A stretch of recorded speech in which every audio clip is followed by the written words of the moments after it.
Hey everybody, we are in day 49, our Bible reading plan, Mark 7 through 9 and Psalm 49. And a lot to cover. We're still at this pace of Mark, which is fast and clipping along. And we're going to cover a lot of grounds here today. So let's try to break it down. The big idea, what matters most to Jesus is your heart. And it is your words and actions that reveal who you truly are and what you truly believe. And so we start off again with the Pharisees attacking Jesus. They want to make him stumble in his words, and they point to the fact that he's healing on the Sabbath and he's not obeying God. And Jesus is bringing them back to the point that says you can go through the motions, but it's your hearts that matter. What comes out of your heart that matters.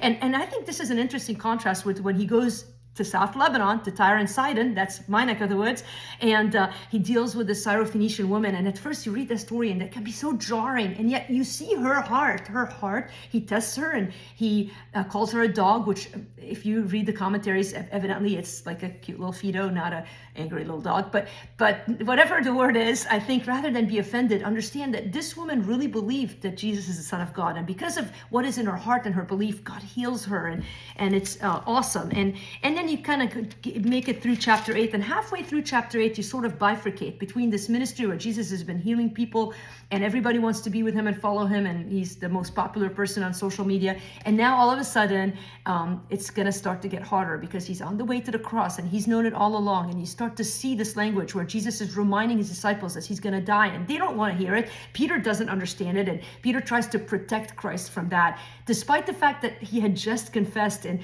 chapter 8 that when Jesus asks, who do you say that I am? And he says, you are the Christ. So he confesses that he's the Christ, but he doesn't quite understand what that fully means. And so in the very next verses, Jesus rebukes Peter and says, man, get behind me, Satan. And so many of us long for a comfortable life, and yet following Jesus is not about comfort. It's about sacrifice, about losing your life. It's about carrying your cross.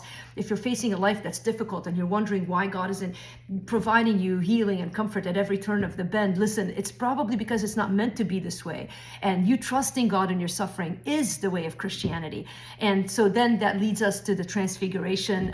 Elijah and Moses, my two favorite prophets. Moses represents the law, Elijah the prophets. He was supposed to be one of the greatest prophets of the Old Testament, and these guys make appearances throughout the Bible. I love both of them, and we just have finished Exodus looking at Moses. We'll get to Elijah later. And so as great as these two men are, they pale in comparison to who Jesus is, the Son of God. And here God makes that clear to poor Peter and James and John, who don't know what to do with the incident, but they're on their face worshiping the Lord.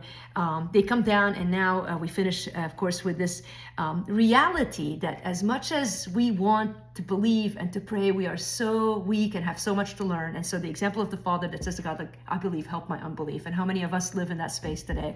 I certainly feel it.